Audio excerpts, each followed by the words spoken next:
Okay, next topic है electron and ion temperature in plasma. So consider a gas, रुक जाओ यार। Consider a gas in which the particles can move only in one direction. हमारी simplicity के लिए हम मान लेते हैं एक ही डायरेक्शन, मान लीजिए एक्स डायरेक्शन में पार्टिकल मूव कर सकते हैं।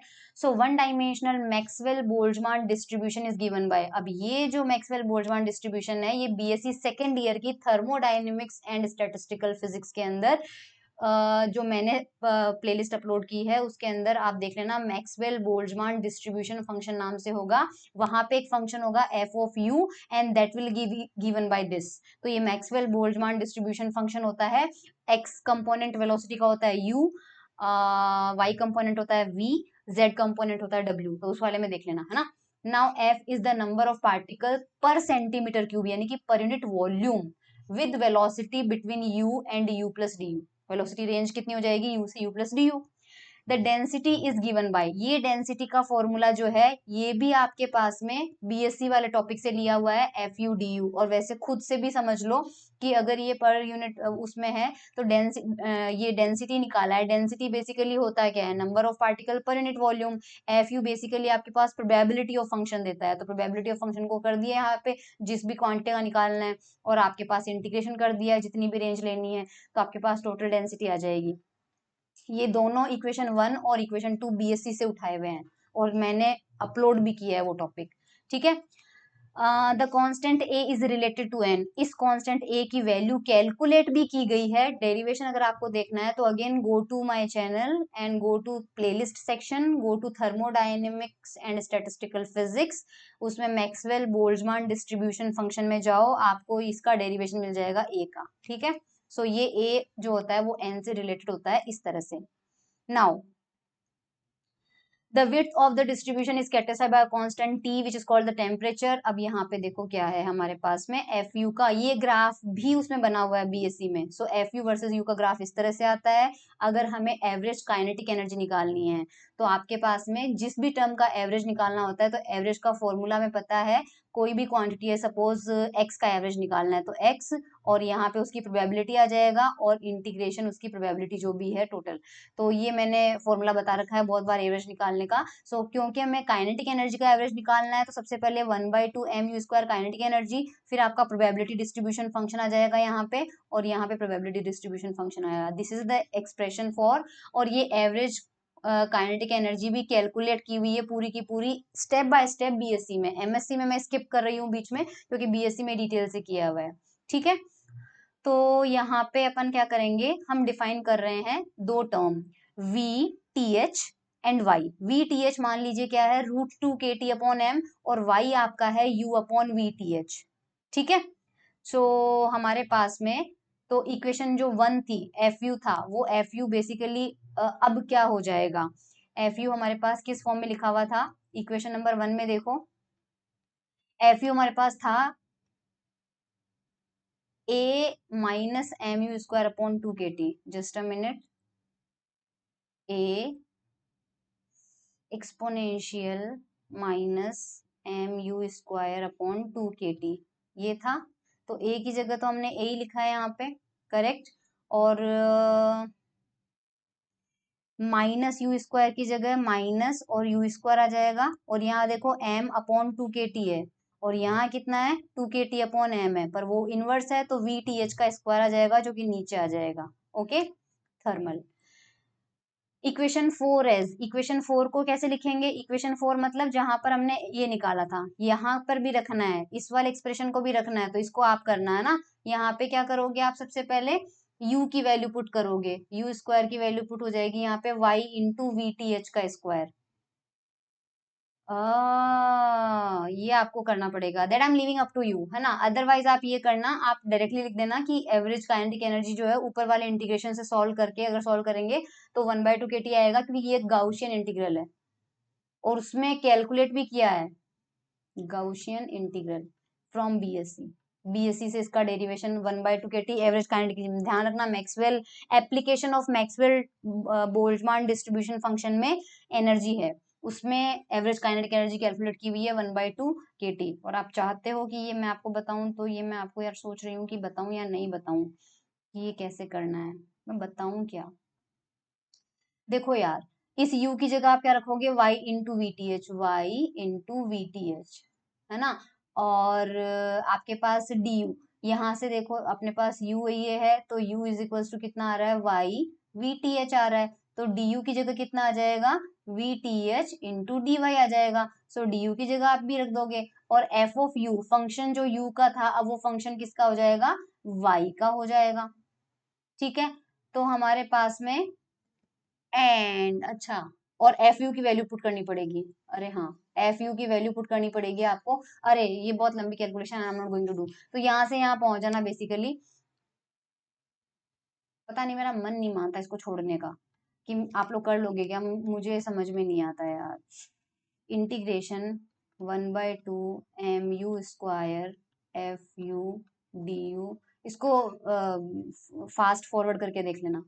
Integration F U D U, हमें कहा जा रहा है y is equals to U upon V thermal, तो यहाँ से u इज इक्वल्स टू आ जाएगा y इंटू वी थर्मल, तो D U is equals to आ जाएगा D Y into V thermal. एक तो ये आ जाएगा, एक एफ यू की जरूरत है हमें, जो कि था ए ई की power minus M U square upon 2 kT, तो वो हमारे पास हो जाएगा A E raise to power minus का यू स्क्वायर, तो एज इट इज छोड़ दो, अपॉन वी टी एच का स्क्वायर।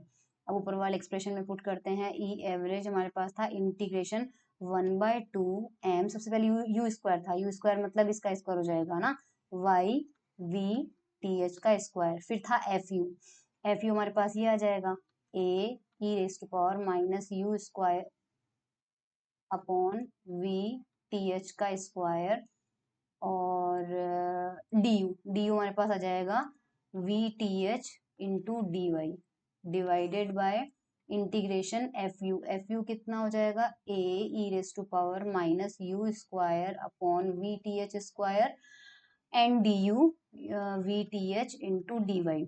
अब एक और u मिल रहा है हमें, हमारे पास u कितना था, u हमारे पास क्या है, y into V T H, तो ये आ जाएगा integration 1/2 Y V T H का square A E raise to power minus, अब ये यू स्क्वायर की जगह आ जाएगा माइनस का y square v T H का स्क्वायर, और नीचे भी वी टी एच का स्क्वायर है, यहाँ पे वी टी एच है, यहाँ पे डी वाई है, divided by a E raise to power minus y square v T H का square upon we T H का square v T H into D y. यार अब इसको सॉल्व कर लेना ना, इसको सॉल्व करोगे तो आपके पास कैंसिल आउट होके हमारे पास ये आ जाएगा, ये देखो, और इसको इंटीग्रेशन गाउसियन वाला फॉर्मूला लगाओगे तो 1/2 kT आ जाएगा।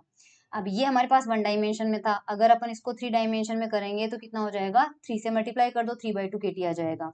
Now t and e average are so closely related, related ही है, ई एवरेज टी से रिलेटेड है, that it is customary in plasma physics to give temperature in units of energy, तो टेम्परेचर को हम एनर्जी के टर्म्स में यहाँ पे कैलकुलेट करेंगे।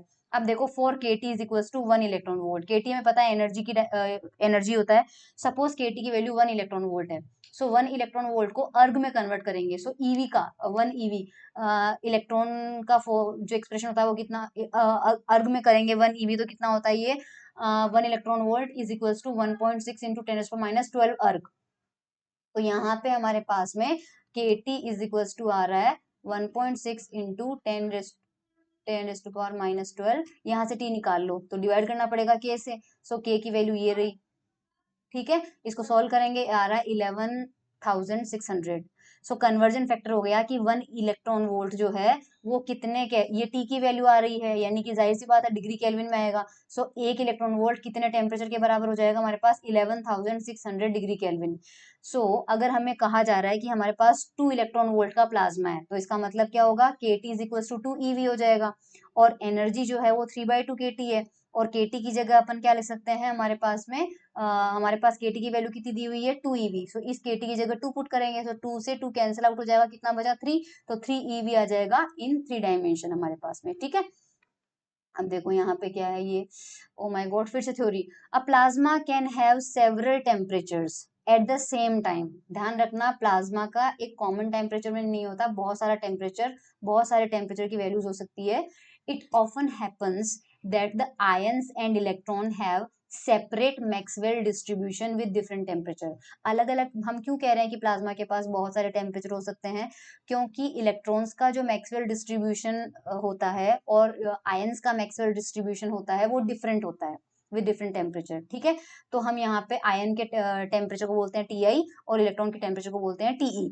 This happens because the collision rate among ions or electrons is larger than the rate of collision between an ion and electron, then each species can be in its own thermal equilibrium। ये line का क्या मतलब है मैं खुद समझ लेती हूँ फिर मैं आपको समझाती हूँ। ओके, ये कह रहा है कि ये इसलिए होता है कि the collision rate among ions और इलेक्ट्रॉन्स, इसका मतलब जो कॉलिजन्स होती है आयन और आयन, इन दोनों के बीच में कॉलिजन, इलेक्ट्रॉन और इलेक्ट्रॉन, इन दोनों के बीच में जो रेट होती है वो ज्यादा होती है एक आयन और एक इलेक्ट्रॉन के बीच की टक्कर के। समझ गए? आयंस के बीच में कॉलिजन की रेट या इलेक्ट्रॉन्स के बीच में कॉलिजन की रेट ज्यादा होती है एक आयन और एक इलेक्ट्रॉन के बीच की कॉलिजन रेट के। गुड। सो हमारे पास में जो आयंस है वो इक्विलिब्रियम में, when there is a magnetic field, अब मैग्नेटिक फील्ड भी आ गई। ठीक है, then even a single species का मतलब है या तो आयंस ले लो या इलेक्ट्रॉन्स ले लो, से आयंस आयंस ले लिए, can have two temperature. Even magnetic field की प्रेजेंस में तो अभी तक तो हमने यही देखा था कि आयंस का टेम्परेचर अलग हो सकता है, इलेक्ट्रॉन का अलग हो सकता है, लेकिन मैग्नेटिक फील्ड की प्रेजेंस में अगर सिर्फ आयन ले रहे हो तो आयन का मतलब आयन भी, दो आयन का टेम्परेचर अलग अलग हो सकता है। Why? Because the forces acting on an ion along B are different from those acting perpendicular to B. क्योंकि आयन का जो मोशन होगा, आयन किसी पर्टिकुलर डायरेक्शन में सपोज ट्रेवल कर रहा है, सो मैग्नेटिक फील्ड के दो कंपोनेंट होंगे, पैरेलल एंड परपेंडिकुलर कंपोनेंट, और हमें पता है कि दोनों जो कंपोनेंट होंगे वो अलग अलग फोर्स एक्सर्ट करेंगे।